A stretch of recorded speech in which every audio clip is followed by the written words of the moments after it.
धर्म में इंसान को इंसान नहीं समझ जाता, वो धर्म उसे नहीं समझा जाता, उसको धर्म कैसे कहे। यह भाषण बाबा साहब ने 8 दिसंबर 1935 में मुंबई इस इलाके में कहा है।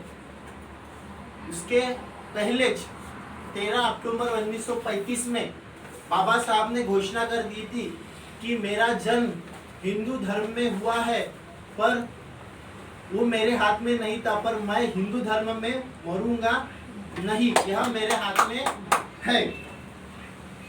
यह घोषणा करने के बाद जब यह 8 दिसंबर 1935 को जब यह मीटिंग हुई, यह सभा हुई, उस सभा में वहाँ के जो अस्पृश्य लोग थे, उस अस्पृश्य लोगों के लिए वह दिन जैसे कि भाग्य का दिन है, इस प्रकार उनका वह दिन निकला। और बोलकर वह दिन रविवार था, मुख्य वह रविवार था। रविवार के दिन को वह अग्र पूजन दिन करके उन्होंने संबोधित किया उस रविवार को। उसका कारण यह था कि उस का महत्व की 2 घटनाएं हुई, जिसमें सुधारित पुरुष समाज की ओर से सुधारित यानी जो धर्मांतर के बारे में अच्छे सपोर्ट कर रहे थे, वह सुधारित पुरुष, और पुरुष अस्पृश्य जो पुरुष थे वह सुधारित पुरुष थे, जिसमें वह धर्मांतर की घोषणा के बारे में समाज को प्रेरणा दे रहे थे, यानी मदद कर रहे थे, इसलिए वह सुधारित पुरुष। उसके बाद में वह सभा जो हुई वह रविवार का दिन था, और रविवार का दिन होते हुए वह सोमवंशीय गुरुदत्त प्रासंगिक भजन समाज, यहाँ पे 32वां वर्ष था, जो दत्त जयंती के उपलक्ष्य में वहाँ वो कार्यक्रम आयोजित किया था। वह कार्यक्रम 4 दिन का था, जिसमें बाळाराम जी सुड़काजी मोरे, शंकर राव आड़े जाधव, माधवराव पारधे, गंगाराम पंत मुकादम और मुख्य थे रेवाजी बुआ डोड़स, जो बाबा साहब के अत्यंत यानी ज्यादा से ज्यादा बाबा साहब की चळवळ को जिन्होंने मदद किया, उसमें से एक है वो रेवाजी बुआ डोड़स। यह एकंदरित यह दत्त जयंती 4 दिन चली। तो 4 दिन के बीच में जिसमें जलसा, भजना, अनेक सभाएं, पालकी, इस प्रकार वह 4 दिन वह कार्यक्रम हुआ। और इस जो 32वां साल था, उस साल में वो जयंती उत्सव के जो मैनेजर थे, वह मैनेजर रेवाजी बुआ डोड़स, जो अभी जिसका जिक्र किया कि वह बाबा साहब की चळवळ में ज्यादा से ज्यादा उन्होंने हाथभार लगाया है। इसके बाद में जब बाबा साहब की यह सभा थी, उस सभा में करीब 5 से 5.25 हजार लोग यहाँ ज्यादा से ज्यादा उपस्थित थे। उसी प्रकार यहाँ उपस्थिति में मुसलमान समुदाय के भी 4 से 5 लोग थे, ख्रिस्ती समाज के भी कुछ पुजारी थे।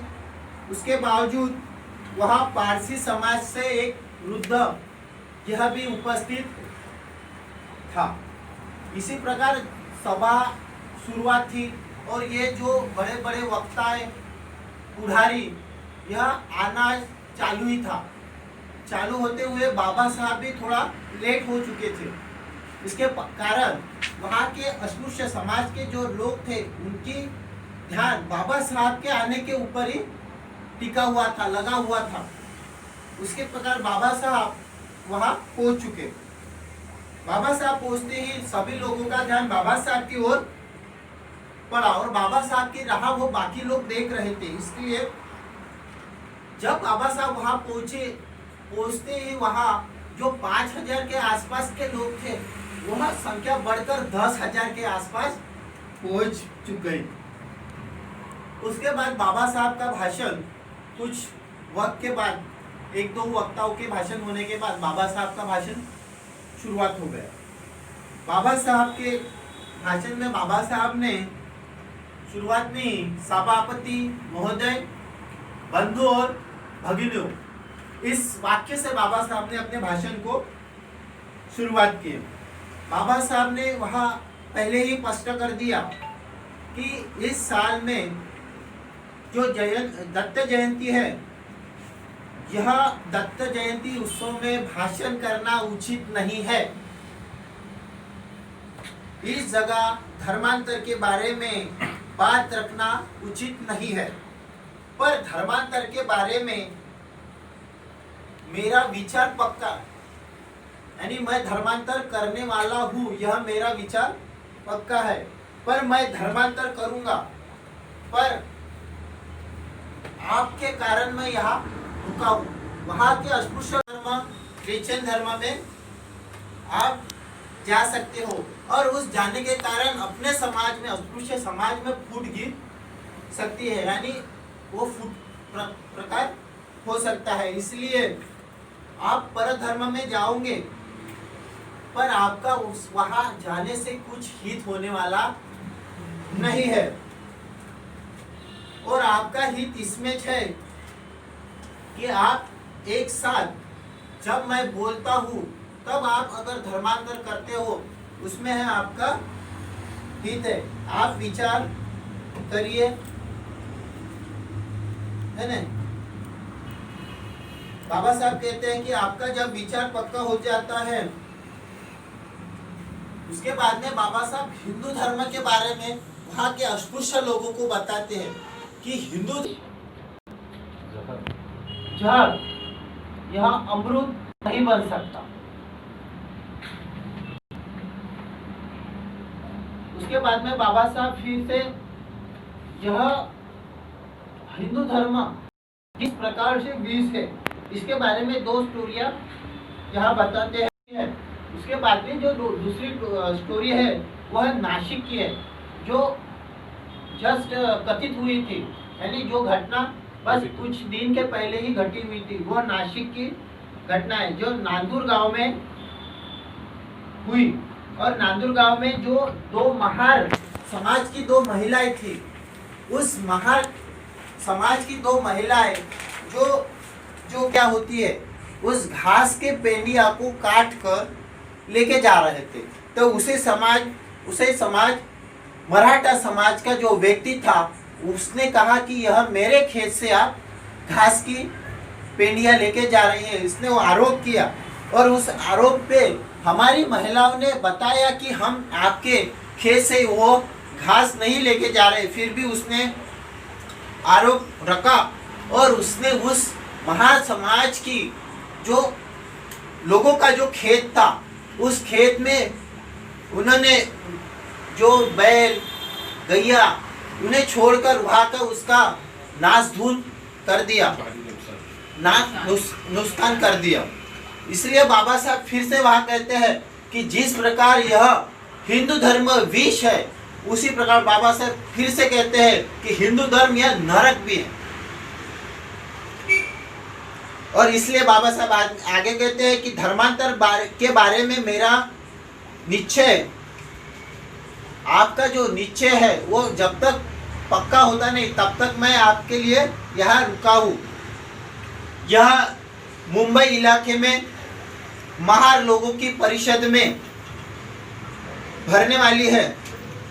वहाँ फिर से यह आपके क्या विचार है उसके बारे में फिर से हम वहाँ उस परिषद में मालूमात करेंगे, जानकारी लेंगे। बाबा साहब फिर कहते हैं कि धर्मांतर करना यानी क्या करना है हमें, तो बाबा साहब कहते हैं कि धर्मांतर हमें करना है, यानी जिस घर में हम रह रहे हैं उस घर को खाली करना है, उस घर को खाली करना है, यानी उस घर को छोड़ना है, उस घर को छोड़ना है।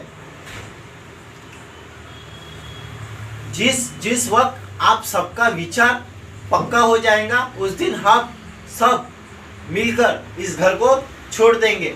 पर बाबा साहेब वहाँ हमारे समाज को फिर से एक कुछ वाक्य बोलते हैं कि आप इस धर्म में हो, इससे क्यों नहीं छोड़ रहे? आपको लाज नहीं लगती है, आपको शर्म नहीं लगती है, आपको मानुष की से जो नहीं, इंसान को इंसान की तरह नहीं समझ रहे, फिर भी आप उसी धर्म में हो, इसलिए आपको मानुष की जरूर नहीं होने के कारण उसी धर्म में आप रह रहे हो। यह बाबा साहब इस वाक्य को कहकर बाबा साहब वहाँ रुकते हैं। बाबा साहब की मुद्रा अत्यंत गंभीर रहती है। इसके बाद में वहाँ बाबा साहब के जो अनेक सहकारी रहते हैं, जिसमें डॉक्टर सोलंकी, श्री देवराव नाइक और इस प्रकार से अनेक पुजारी है, उनका भी भाषण होता है, उनकी जय जयकार होती है। उसके बाद यह यहाँ पे भाषण समाप्त होता है।